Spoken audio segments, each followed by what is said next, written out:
നമസ്കാരം. ഞാൻ V B Unnithan. രാഷ്ട്രബന്ധുവിൻ്റെ പുതിയ വാസ്തു വിജ്ഞാനത്തിലേക്ക് എല്ലാവർക്കും സ്വാഗതം. ഇന്ന് പറയുന്ന വാസ്തു നിങ്ങൾ ഓരോരുത്തരും അവരുടെ ജീവിതത്തിൽ അവരുടെ വീടുകളിൽ ചെയ്തു വെക്കേണ്ട അഥവാ അത്യാവശ്യം അറിഞ്ഞിരിക്കേണ്ട ചില വാസ്തു തത്വങ്ങളാണ്. നമുക്കറിയാം, നമുക്കെല്ലാവർക്കും കന്നിമൂല മുറിയുണ്ട്. കന്നിമൂലയാണല്ലോ നമ്മൾ എന്ത് പറയുമ്പോഴും കന്നിമൂലയെ വിട്ടേക്കൂ, അതിനെ തുറന്നിടരുത്, അവിടെ വാതിൽ കൊടുക്കരുത് എന്നൊക്കെ നമുക്ക് പ്രാഥമികമായി പലർക്കും അറിയാം. കന്നിമൂലയിൽ വലിയ പ്രസക്തമാണ്. കന്നിമൂലയിലെ ആ മുറിയിൽ എന്തൊക്കെ സംഭവിക്കരുത് അല്ലെങ്കിൽ എന്തൊക്കെ വേണമെന്ന് നമ്മൾ അറിയേണ്ടതാണ്. നമുക്ക് ചോദിക്കാം, മറ്റൊരു മുറിയുമില്ലാതെ എന്തേ കന്നിമൂലയെക്കുറിച്ച് മാത്രം, കന്നിമൂല മുറിയെപ്പറ്റി മാത്രം അത്രത്തോളം പ്രാധാന്യമുണ്ട് കന്നിമൂലയിലെ മുറിക്ക്.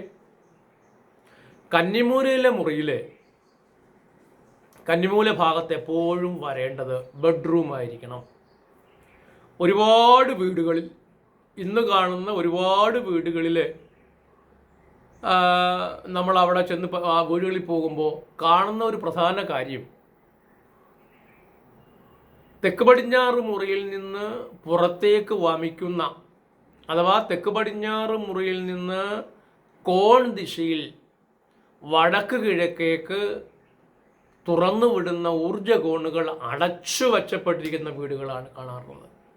എന്ന് വെച്ചാൽ തെക്ക് പടിഞ്ഞാറേ മൂലയിൽ നിന്ന് നേരെ വടക്ക് കിഴക്കിലേക്ക് ഒഴുകുന്ന ഊർജത്തെ തടഞ്ഞു വെക്കുന്ന രീതിയാണ് നമ്മൾ സാധാരണ കാണാറുള്ളത്. അതായത് തെക്ക് പടിഞ്ഞാറേ ബെഡ്റൂമിൽ നമ്മൾ അതിൻ്റെ പ്രധാന വാതിൽ അഥവാ തെക്ക് പടിഞ്ഞാറേ മുറിയിലെ പ്രധാന വാതിലിൽ നിർബന്ധമായിട്ടും അവിടെ എയർ ഹോളുകൾ നമ്മൾ വെച്ച് പിടിപ്പിക്കും. എയർ ഹോൾ ഉണ്ടെങ്കിൽ മാത്രമേ അതിൻ്റെ കണക്ടിവിറ്റിയായ എനർജി പാസ് ചെയ്യുകയുള്ളൂ. അത് എങ്ങനെ ചെയ്യാന്ന് വെച്ച് കഴിഞ്ഞാൽ 90% വീടുകളിലും അത് കാണുന്നില്ല. നമ്മളത് പറഞ്ഞു കൊടുത്താൽ പോലും ചില വീടുകളിൽ അത് അടച്ചു കളയാറുണ്ട്. ഒന്നുമില്ല, തെക്ക് പടിഞ്ഞാറേ മുറിയുടെ പ്രധാന വാതിൽ മിക്കവാറും എല്ലാ വീടുകളിലും ഏകദേശം ഒരു 65-70% വീടുകളിലും അത് വരുന്നത് ആ മുറിയുടെ ഈശാനത്തിലായിരിക്കും. അതായത് വടക്ക് കിഴക്ക് ഭാഗത്തായിരിക്കും. ആ വടക്ക് കിഴക്ക് ഭാഗത്ത് വെക്കുന്ന കട്ടിളയുടെ മുകൾ ഭാഗത്ത് എയർ ഹോൾ കൊടുത്തിരിക്കണം. പല ആളുകളും പറയാറുണ്ട്, അത് AC വെക്കുന്നത് കൊണ്ടാണ് അങ്ങനെ ഞങ്ങൾ ഒഴിവാക്കിയത്. AC വെച്ചോളൂ, നിങ്ങൾ AC വെക്കുമ്പോൾ കുറച്ച് ഭാഗമെങ്കിൽ നിങ്ങൾ തുറന്നിട്ട് കഴിഞ്ഞാൽ ഒരല്പം വൈദ്യുതി നഷ്ടപ്പെട്ടു പോകുന്നേ ഉള്ളൂ. എത്രയോ കോടി രൂപയാണ് നമ്മൾ പല അനാവശ്യങ്ങളും ചിലവാക്കുക. അപ്പോൾ തെക്ക് പടിഞ്ഞാറ് മൂലയിലെ ബെഡ്റൂമിൽ നിന്ന് വടക്ക് കിഴക്കിലേക്ക് നിർബന്ധമായിട്ടും കോണായി എനർജി പാസ് ചെയ്തിരിക്കണം. ഒന്ന്, അത് സംഭവിച്ചില്ലെങ്കിൽ അകാരണമായ ഭയങ്ങളും അകാരണമായ ദേഷ്യങ്ങളും അകാരണമായ സാമ്പത്തിക ബാധ്യതകളുമൊക്കെ ഉണ്ടാകും. ഒരു കാരണവും ഇല്ലാതെ മനുഷ്യൻ ഭയപ്പെട്ട് ജീവിക്കേണ്ട അവസ്ഥ വരും. ചുമ്മാതങ്ങ് ഭയം ഉണ്ടാകും ആളുകൾക്ക്. ഒരു തരം ടെൻഷൻ പോലെയാണ്. ടെൻഷനുണ്ട്, പക്ഷേ അതിൻ്റെ കാരണം പലപ്പോഴും അറിയില്ല. അത് ഞാൻ അകാരണം എന്ന് പറഞ്ഞത്. ഒറ്റയ്ക്കിരുന്ന് ഒരുപാട് ചിന്തിച്ചു കൂട്ടുക, ഒരുപാട് കാര്യങ്ങൾക്ക് തടസ്സങ്ങൾ ഉണ്ടാകുക, ഒരുപാട് കാര്യങ്ങളിൽ ആകുലത നിറയുക, അതൊക്കെയാണ് അവ പോയില്ലെങ്കിലുള്ള അവസ്ഥ. തന്നെയുമല്ല, സ്ത്രീകളുടെ ജീവിതാവസ്ഥകൾ വളരെ പ്രതിസന്ധിയിലാകും അങ്ങനെയുള്ള വീടുകളിൽ. അപ്പോൾ നിർബന്ധമായിട്ടും തെക്ക് പടിഞ്ഞാറിൽ നിന്ന് വടക്ക് കിഴക്കിലേക്ക് കന്നിമൂല മുറിയായ മാസ്റ്റർ ബെഡ്റൂമിൽ നിന്ന് വടക്ക് കിഴക്കിലേക്ക് നിർബന്ധമായിട്ടൊരു ഓപ്പണിങ്സ് വന്നിരിക്കണം. 2, തെക്ക് പടിഞ്ഞാറേ മുറിയിൽ തെക്ക് പടിഞ്ഞാറേ മൂലയ്ക്ക് യാതൊരു കാരണവശാലും ടോയ്ലറ്റ് വരരുത്. തെക്ക് പടിഞ്ഞാറ് മൂലയിൽ വരേണ്ടത് ഡ്രസ് ഏരിയ ആയിരിക്കണം. ഒരു ഡ്രസ് ഏരിയ കൊണ്ടുവച്ച് കൊടുത്താൽ ആ ഭാഗം എപ്പോഴും അടഞ്ഞിരിക്കുകയും സ്ട്രോങ് ആയിരിക്കുകയും ചെയ്യും. അവിടെയെല്ലാം നമ്മൾ വസ്ത്രങ്ങൾ കയറ്റി വയ്ക്കുമ്പോൾ ആവശ്യത്തിന് മാത്രം നമ്മൾ എടുക്കുകയുള്ളൂ. അപ്പോൾ അവിടെ എല്ലാം ഭാരമായിരിക്കുന്ന അവസ്ഥ നമുക്ക് കാണാൻ സാധിക്കും. തെക്ക് പടിഞ്ഞാറ് മുറിയിൽ ഭാരമായി വരുന്ന അവസ്ഥകൾ ഉണ്ടായാൽ അതൊരുപാട് ഗുണങ്ങൾ തരും. ആ ഭാഗത്ത് നമുക്ക് ധനം സൂക്ഷിക്കാം, ആ ഭാഗത്ത് നമുക്ക് ധനങ്ങൾ വെച്ചാൽ അത് വർദ്ധിച്ചു കൊണ്ടേയിരിക്കും. അപ്പോൾ തെക്ക് പടിഞ്ഞാറ് മൂല എപ്പോഴും ക്ലോസ്ഡ് ആയിരിക്കണം, അവ ഡ്രസ് ഏരിയ ആയിരിക്കണം. ആ മൂല വിട്ട് മാത്രമേ ടോയ്ലറ്റുകൾ വരാൻ പാടുള്ളൂ. മൂന്നാമത്തെ പ്രധാന കാര്യം, ഒരുപാട് വീടുകൾ, അത് ഏറ്റവും കൂടുതൽ കാണുന്നത് കേരളത്തിന് പുറത്തും അതുപോലെ കർണാടക സ്റ്റേറ്റിലൊക്കെയാണ് ഏറ്റവും കൂടുതൽ കണ്ടുവരുന്നത്. പാലക്കാട് കുറേ വീട് കണ്ടിട്ടുണ്ടായിരുന്നു അത് അങ്ങനെ സംഭവങ്ങൾ. അതായത് തെക്ക് പടിഞ്ഞാറ് മൂലയിൽ ധനം സൂക്ഷിക്കാനായിട്ട് സെല്ലാർ ഉണ്ടാക്കി വെക്കുന്ന വീടുണ്ട്, ഇഷ്ടം പോലെ വീടുകൾ. പാലക്കാട് ഒരുപാട് വീടുകൾ ഞാൻ കണ്ടിട്ടുണ്ട്. അത് ഞാൻ തന്നെ പോയി അത് മാറ്റി കൊടുത്തിട്ടുണ്ട്. തെക്ക് പടിഞ്ഞാറ് മൂലയിൽ ആരും കാണാതെ ധനം സൂക്ഷിക്കാനായിട്ട് തെക്ക് പടിഞ്ഞാറ് കോണുകൾ കുഴിച്ച് അടിക്കോട്ട് പ്രത്യേകിച്ചുള്ള അറകളുണ്ടാക്കിയ വീട് ഒരുപാടുണ്ട്. അത് വളരെ മോശം നിർമ്മാണമാണ്. അത്തരം നിർമ്മാണങ്ങളൊക്കെ വീടിനെ കെടുത്തി കളയുകയുള്ളൂ, വീട് നശിച്ചു പോകാൻ മാത്രമാണ് അത് കാരണമാകുന്നത്. അടുത്ത പ്രധാനപ്പെട്ട ഏറ്റവും വലിയ കാര്യം, വീട്ടിൽ നിങ്ങൾ തെക്ക് പടിഞ്ഞാറ് മുറിയിൽ കട്ടിലിടുമ്പോൾ ആ കട്ടിലിൻ്റെ തല വയ്ക്കേണ്ടത് നേർ കിഴക്കോട്ട് അല്ലെങ്കിൽ തെക്കോട്ട് മാത്രമേ പാടുള്ളൂ. പടിഞ്ഞാറോട്ടോ വടക്കോട്ടോ യാതൊരു കാരണവശാലും തല വയ്ക്കാൻ പാടില്ല. അത് ആ മുറിയിൽ മാത്രമല്ല, ഏത് മുറിയിൽ നിങ്ങൾ കിടക്കുമ്പോഴും നിങ്ങളുടെ തല തെക്കോട്ടോ കിഴക്കോട്ടോ മാത്രം വരുന്നിടത്ത് നിങ്ങൾ ചെയ്യേണ്ടതാണ്. ഇതിനൊപ്പം തന്നെ നമ്മൾ ശ്രദ്ധിക്കേണ്ട ഒരു പ്രധാനപ്പെട്ട കാര്യം, ഞാൻ നേരത്തെ ആദ്യം പറഞ്ഞു ഒരു ഹോൾ ഇടണമെന്ന് പറഞ്ഞു. ആ വടക്ക് കിഴക്കിലേക്ക് ഒരു നേർരേഖ ചലിച്ച് ഊർജ്ജം പോകുന്ന ഒരു ഹോൾ ഉണ്ടാവണമെന്ന് പറഞ്ഞു. ഇതിനൊപ്പം തന്നെ നമ്മൾ കതക് സ്ഥാപിക്കുമ്പോൾ ആ കതകിൻ്റെ അടിഭാഗത്ത് നമ്മൾ ഈ ടൈലുമായിട്ടോ മാർബിളുമായിട്ടോ തറയായിട്ടോ അങ്ങ് പൂർണ്ണമായിട്ട് ഇടിച്ചു ചേർന്നല്ല കതക് നിൽക്കുന്നത്. അതിന് അടിക്കൊരു ചെറിയ ഒരു ഗ്യാപ്പ് ഉണ്ടാവും, ഒരു ആൾക്കാർ കാണാനാകാത്തൊരു ഗ്യാപ്പ്. ആ ഗ്യാപ്പ് ഉറപ്പ് വരുത്തണം. കതകിൻ്റെ ഏറ്റവും അടിക്ക് ആർക്കും കാണാനാകാത്ത, പ്രത്യക്ഷത്തിൽ ഒരു വ്യക്തി ശ്രദ്ധപ്പെടാനാകാത്ത ഒരു ചെറിയ ഗ്യാപ്പ് അടിക്കുണ്ടായിരിക്കണം. കതകിനും ആ തറയ്ക്കും ഇടയിൽ ഉണ്ടാകണം. സാധാരണ കൊടുക്കാറുണ്ട്, എന്നാൽ ചില വീടുകളിൽ അതിപ്പോഴും കാണാറില്ല. അതെന്തിനാന്ന് വെച്ചാൽ നമ്മൾ ഉറങ്ങുമ്പോൾ അല്ലെങ്കിൽ കിടക്കുമ്പോൾ അല്ലെങ്കിൽ നമ്മൾ ആ മുറി അടയ്ക്കുമ്പോൾ ആ മുറി പൂർണ്ണമായിട്ട് വലിയ ക്ലോസ് ആയി പോകും.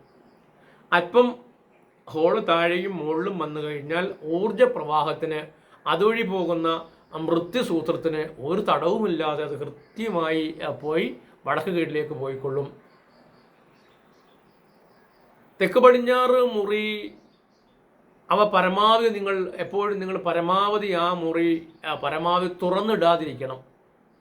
എന്ന് വെച്ച് എങ്ങനെയാ, ഒരു പൂർണ്ണമായി തുറന്നിടുന്നതല്ല, ഒന്ന് ചാരിയേക്കുന്ന അവസ്ഥയിൽ വേണം എപ്പോഴും തെക്ക് പടിഞ്ഞാറ് മുറി നമ്മൾ ഇട്ടിരിക്കുവാൻ.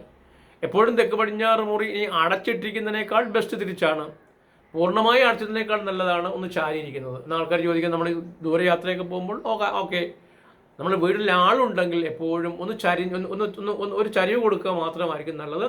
തുറന്നിടുന്നവർക്ക് വേണമെങ്കിൽ തുറന്നിടാം, എന്നാലും ഒന്ന് അടഞ്ഞില്ല എന്ന രീതിയിൽ തെക്ക് പടിഞ്ഞാറ് മുറി ഇടുന്നതാണ് നല്ലത്. കാര്യം തെക്ക് പടിഞ്ഞാറ് മുറിയിലാണ് ആ വീട്ടിലെ ഏറ്റവും കൂടുതൽ ഊർജ്ജങ്ങൾ ഉണ്ടാകുന്നത്. ആ ഊർജ്ജങ്ങൾ അവിടെ തങ്ങി നിൽക്കാതെ പുറത്തേക്ക് പോകണം. അവിടെ തങ്ങി നിന്ന് കഴിഞ്ഞാൽ അത് ചില ഗുരുതരമായ ആരോഗ്യ പ്രശ്നങ്ങൾക്ക് കാരണമാകും. ശ്വാസകോശ സംബന്ധമായ അസുഖങ്ങൾ തരും അത്. അതുപോലെ അത് കോശ നിർമ്മിതിക്ക് പകരം കോശങ്ങളെ കൊഴിക്കാനിടയാക്കും. കോശങ്ങൾ കൊഴിഞ്ഞു പോകുന്ന നിങ്ങൾക്കറിയാമല്ലോ. ഓരോ വ്യക്തിയും അശക്തരായിക്കൊണ്ടേയിരിക്കും. പിന്നെ വളരെയേറെ ശ്രദ്ധിക്കേണ്ട ഒരു ഫാക്ട് എന്ന് പറയുന്നത്, തെക്ക് പടിഞ്ഞാറ് മുറിയിൽ യാതൊരു കാരണവശാലും നിങ്ങളുടെ മക്കൾ കിടന്നുറങ്ങുന്നില്ല എന്ന് ഉറപ്പാക്കുക. എന്നുവെച്ചാൽ വീട്ടിലെ ഏറ്റവും പ്രായമുള്ള ആൾ വേണം തെക്ക് പടിഞ്ഞാറ് മുറിയിൽ കിടക്കാൻ. ഞാൻ ഈ അടുത്ത കാലത്ത് ഒരു രസകരമായ ഒരു സംഭവത്തിന് സാക്ഷിയായി. ഞാൻ ഈ അടുത്ത കാലത്ത് തിരുവനന്തപുരം ജില്ലയിൽ ഒരു സ്ഥലത്ത് ഒരു വാസ്തു നോക്കാൻ പോയി. വാസ്തു നോക്കാൻ പോയപ്പോൾ അവിടുത്തെ വാസ്തു എന്ന് പറയുന്നത് കുറേ മോശാവസ്ഥയുണ്ട്. എങ്കിൽ പോലും അവിടെ ഭാര്യയും ഭർത്താവും ഒരു വീട്ടിലാണ് താമസിക്കുന്നത്. പക്ഷേ ഭാര്യയും ഭർത്താവും മുഖത്തോട് മുഖം നോക്കില്ല. അത്ര ശത്രുതയാണ് രണ്ടുപേരും. നാട്ടുകാരുടെ മുന്നിൽ അവർ ഭാര്യയും ഭർത്താവുമാണ്, മക്കളുണ്ട്. പക്ഷെ അവർ രണ്ടുപേരും തമ്മിൽ അതിരൂക്ഷമായ കലഹമാണ്. സംഭവം ഞാൻ അന്വേഷിച്ച് നോക്കി, ഞാൻ തെക്ക് പടിഞ്ഞാറ് ബെഡ്റൂം നോക്കുമ്പോൾ, അതായത് കുടുംബ ബന്ധങ്ങളെ ദാമ്പത്യ ബന്ധങ്ങളെ ഏറ്റവും കൂടുതൽ ബാധിക്കുന്ന മുറിയാണ് തെക്ക് പടിഞ്ഞാറ് മുറി. ആ തെക്ക് പടിഞ്ഞാറ് ബെഡ്റൂം ആയിരിക്കണം ഏറ്റവും വലിയ ബെഡ്റൂം, അതുകൂടി നിങ്ങൾ കരുതേണ്ടതാണ്. ഒരുപാട് വീടുകളിൽ തെക്ക് പടിഞ്ഞാറ് മുറികൾ ചെറുതായി പോയിട്ടുണ്ട്. തെക്ക് പടിഞ്ഞാറ് മുറി ചെറുതായി പോയി കഴിഞ്ഞാൽ സാമ്പത്തിക ബാധ്യത ഭയങ്കരമായിട്ടുണ്ടാകും. സാമ്പത്തിക ബാധ്യത മാത്രമല്ല, അവിടുത്തെ വീടിനെ മുന്നോട്ട് കൊണ്ടുപോകുന്ന ആള് അതിഭയങ്കര ദേഷ്യക്കാരനും മറ്റാരെയും അംഗീകരിക്കാത്ത ആളുമായി തീരും. അപ്പോൾ ഈ തിരുവനന്തപുരം ജില്ലയിലെ വീട്ടിൽ ചെന്നപ്പോൾ ഞാൻ ചോദിച്ചു, അപ്പോൾ ഈ തെക്ക് പടിഞ്ഞാറ് മുറി എന്ന് വെച്ചാൽ അവിടെ കട്ടിലുണ്ട്, പക്ഷെ അവിടെ ആരും കിടക്കുന്നില്ല. ഞാൻ ചോദിച്ചു, എന്താണ് തെക്ക് പടിഞ്ഞാറ് മുറിയിൽ ആരും കിടക്കാത്തത്? അപ്പോൾ എന്നെ വിളിച്ചുകൊണ്ട് പോയ അവിടുത്തെ ഗൃഹനാഥൻ്റെ ഒരു ബന്ധു പറയുകയാണ്, അത് ഇവിടെ നേരത്തെ ഒരാൾ വന്ന് പറഞ്ഞു, തെക്ക് പടിഞ്ഞാറ് മുറിയിൽ ആരും കിടന്നുകൂടാ, അത് യക്ഷി വസിക്കുന്ന സ്ഥലമാണ്, അതുകൊണ്ട് തെക്ക് പടിഞ്ഞാറ് മുറി കിടക്കരുത്, വടക്ക് കിഴക്ക് മുറി കിടക്കണമെന്ന്.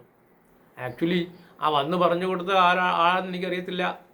ഈ ലോകത്തെ ഈ ഈ വാസ്തുശാസ്ത്രമൊക്കെ വലിയ വിജ്ഞാനമായി വലിയ അറിവായി പുറത്തു വന്നതിന് ശേഷം ലോകത്തെമ്പാടുമുള്ള സ്ഥലങ്ങളിൽ തെക്ക് പടിഞ്ഞാറിലാണ് ഏറ്റവും നമ്മുടെ ബെഡ്റൂമിന് ഏറ്റവും ഉത്തമമായ സ്ഥലമായി നമ്മൾ കാണുന്നത്.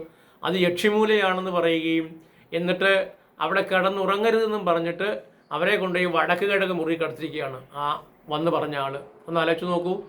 എന്നിട്ട് ആ വടക്ക് കിഴക്ക് മുറി കിടന്നപ്പോൾ രണ്ടുപേരും അടിച്ചു പിരിഞ്ഞു. കൂടാതെ അവിടെ എന്തൊക്കെയോ മണികൾ, കാലടിക്കുമ്പോൾ ശബ്ദം കേൾക്കുന്ന മണികൾ കൊണ്ടിട്ടിരിക്കുന്നു, ദോഷം മാറാനാ. എന്നിട്ട് ചില രൂപങ്ങൾ കൊണ്ടുവച്ചിരിക്കുന്നു. സത്യത്തിൽ ഈ കാലത്ത് നിങ്ങളിതൊക്കെ വിശ്വസിക്കാൻ പാടുണ്ടോ? അപ്പോൾ ആക്ച്വലി നിങ്ങൾ അങ്ങനെയല്ല വിശ്വസിക്കേണ്ടത്, നിങ്ങൾ ഈ കാര്യങ്ങളാണ് വിശ്വസിക്കേണ്ടത്. അപ്പോൾ തെക്ക് പടിഞ്ഞാറ് മുറിയിൽ നിന്ന് അവരെ മാറ്റിക്കെടുത്തിയപ്പോൾ അവർ രണ്ടായി തീർന്നു. അതൊക്കെ ഞാൻ മാറ്റി കൊടുത്തിട്ടുണ്ട്. ഇപ്പോൾ കുറേ മാറ്റങ്ങളൊക്കെ വന്നു പെടുന്നു എന്ന് അവർ തന്നെ പറയുന്നുണ്ട്. അപ്പോൾ അങ്ങനെ ഒരിക്കലും യാതൊരു കാരണവശാലും തെക്കും പടിഞ്ഞാറ് മുറിയിൽ ആരും കിടക്കാതിരിക്കരുത്. അത് അനാഥമായിടരുത്, അവിടെ കിടക്കണം. ഇപ്പോൾ ഒരു വീടുണ്ടെങ്കിൽ തെക്ക് പടിഞ്ഞാറ് വീടിൻ്റെ മോളത്തെ മുറിയിൽ ഇപ്പോൾ ആളില്ലെങ്കിൽ നമുക്ക് കിടക്കാം. മോളത്തെ മുറിയിൽ ആളില്ലെങ്കിൽ ഒക്കെ കിടന്നു. പക്ഷേ താഴത്തെ മുറിയിൽ നിർബന്ധമായിട്ടും നമ്മൾ കിടക്കുക തന്നെ വേണം. അവിടെ ഏറ്റവും പ്രായം കൂടിയ ഗൃഹനാഥനോ ഗൃഹനാഥയോ അല്ലെങ്കിൽ ഏറ്റവും പ്രായം കൂടിയ ആളോ വേണം കിടക്കാൻ. മക്കളെ ഒരിക്കലും തെക്ക് പടിഞ്ഞാറ് മുറി കിടത്തരുത്. തെക്ക് പടിഞ്ഞാറ് മുറിയിൽ മക്കളെ കിടത്തിയാൽ അവർ നിങ്ങളെ ഭരിക്കും. നിങ്ങൾ അശക്തരായി പോകും. നിങ്ങൾക്ക് ശക്തിയുള്ളവരല്ല ആവില്ല നിങ്ങൾ. അളവ് അതിൻ്റെ ഏറ്റവും ചിലയിടത്തൊക്കെ പോകുമ്പോൾ അറിയാം, ചില മുറികൾ എന്തൊക്കെയോ ഫാഷൻ കൊണ്ടുവരാൻ തെക്കോട്ട് നിൽക്കുന്ന വീട്ടിലൊക്കെ ഇഷ്യൂ വരിക.